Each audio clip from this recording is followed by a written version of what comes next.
नमस्ते। कभी सोचा है कि जो आज की हेडलाइंस हैं वो कल का इतिहास कैसे बन जाती हैं?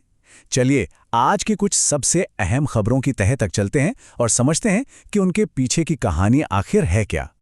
और इसी सोच के साथ आज की बात शुरू करते हैं। ये बात आज के हमारे हर टॉपिक पर एकदम फिट बैठती है। चाहे कोई देश हो या कोई इंसान, अगर चमकना है तो मेहनत तो करनी ही पड़ती है। आज हम 4 हिस्सों में बात करेंगे। सबसे पहले देखेंगे दुनिया में भारत की क्या छाप है। फिर देश के अंदर की धड़कन को महसूस करेंगे। उसके बाद कुछ जरूरी स्ट्रेटेजिक मूव्स पर नजर डालेंगे। और आखिर में खबरों में रहे कुछ खास लोगों और जगहों की बात करेंगे। तो शुरू करते हैं हमारे पहले सेक्शन ग्लोबल फुटप्रिंट से। यहां हम ये देखने वाले हैं कि वर्ल्ड स्टेज पर भारत अपनी मौजूदगी कैसे और मजबूत कर रहा है। तो पहली खबर ही बहुत अच्छी है। जर्मनी ने इंडियन पासपोर्ट होल्डर्स के लिए वीज़ा फ्री ट्रांजिट शुरू कर दिया है। अब ये सिर्फ ट्रैवल को आसान बनाने वाली बात नहीं है, बल्कि ये एक बड़ा सिग्नल है कि यूरोप की सबसे बड़ी इकोनॉमी के साथ भारत के रिश्ते कितने मजबूत हो रहे हैं। अच्छा, अब आते हैं एक ऐसे टॉपिक पर जो हम सबके फ्यूचर के लिए, पूरी दुनिया के लिए बहुत जरूरी है, ग्रीन एनर्जी। देखते हैं इस पर दुनिया में क्या चल रहा है। तो ये चर्चा हो रही है अबू धाबी में। यहाँ इंटरनेशनल रिन्यूएबल एनर्जी एजेंसी यानी आयरेना की 16वीं मीटिंग हुई। इसका सीधा सा मकसद है कि कैसे सारे देश मिलकर रिन्यूएबल एनर्जी की तरफ तेजी से बढ़ें। ये मीटिंग आप कह सकते हैं फ्यूचर की एनर्जी पॉलिसी की दिशा तय करती है। चलिए अब एक ऐसे शब्द पर आते हैं जो आजकल खबरों में खूब है, लेकिन सुनने में थोड़ा टेक्निकल लगता है ना? PACS silica. तो आखिर ये है क्या और कौन है इसके पीछे? तो पैक्स सिलिका असल में एक स्ट्रैटेजिक अलायंस है जिसे लीड कर रहा है अमेरिका। आसान भाषा में कहें तो ये टेक्नोलॉजी की दुनिया का एक नया पावर ग्रुप है जिसका मेन फोकस है सेमीकंडक्टर, एआई और क्रिटिकल मिनरल्स पर।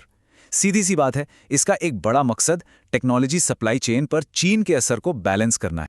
अब दुनिया की बातों से जरा देश के अंदर झांकते हैं हमारे अगले सेक्शन राष्ट्र की धड़कन में।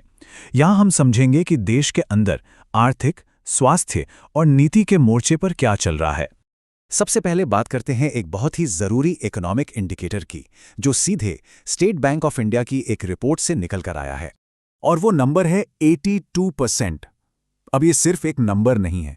चलिए समझते हैं कि ये हमारी इकोनॉमी के बारे में क्या कहानी बता रहा है।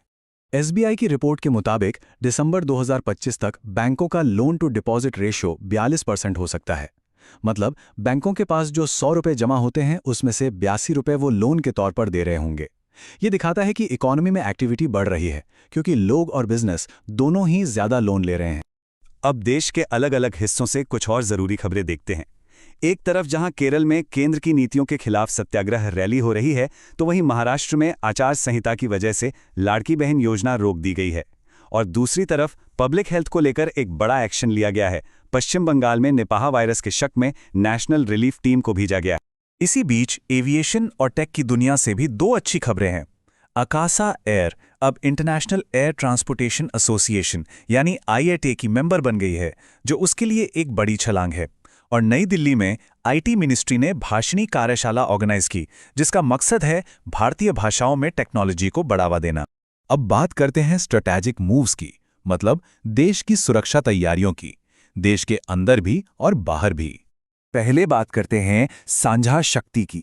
ये इंडियन आर्मी की सदर्न कमांड की एक जॉइंट एक्सरसाइज है, लेकिन इसकी खास बात यह है कि इसमें आर्मी के साथ साथ सिविल एडमिनिस्ट्रेशन भी शामिल है, ताकि किसी भी इमरजेंसी में दोनों के बीच तालमेल बना रहे।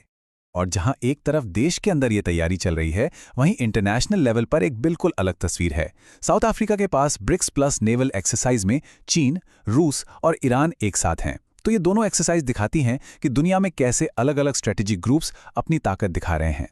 चलिए अब आते हैं हमारे आखिरी सेक्शन पर, पीपल एंड प्लेसेस। देखते हैं कौन से लोग और कौन सी जगह सुर्खियों में हैं। दो बड़े सम्मान की बात करते हैं। पहला, मेजर स्वाति शांता कुमार, जिन्हें साउथ सुदान में शांति के लिए उनके बेहतरीन काम के लिए UN सेक्रेटरी जनरल अवार्ड 2025 मिला है। और दूसरा सम्मान जुड़ा है रातापानी टाइगर रिजर्व से, जिसका नाम अब महान आर्कियोलॉजिस्ट पद्मश्री डॉक्टर विष्णुशीधर वाकणकर के नाम पर रखा जाएगा। और आखिर में दो बड़े इवेंट्स। नई दिल्ली में unique sunrise India open super 750 badminton tournament का एक्शन जोरों पर है, और गुजरात के भावनगर में आत्मनिर्भर हानोल महोत्सव 2026 की तैयारी हो रही है, जो देश की सांस्कृतिक और आर्थिक ताकत का प्रदर्शन करेगा। तो ये थी आज की कुछ झलकियां। देखा कैसे हर एक खबर, चाहे वो इंटरनेशनल हो या नेशनल, एक दूसरे से जुड़ी हुई है और एक बड़ी पिक्चर बनाती है। और ये सब हमें एक ही सवाल पर लाकर छोड़ देता है कि आज की ये हेडलाइंस आने वाले कल का इतिहास आखिर कैसे लिखेंगी। इस पर सोचिएगा जरूर। मिलते हैं अगली बार कुछ नई खबरों और उनके गहरे मतलब के साथ।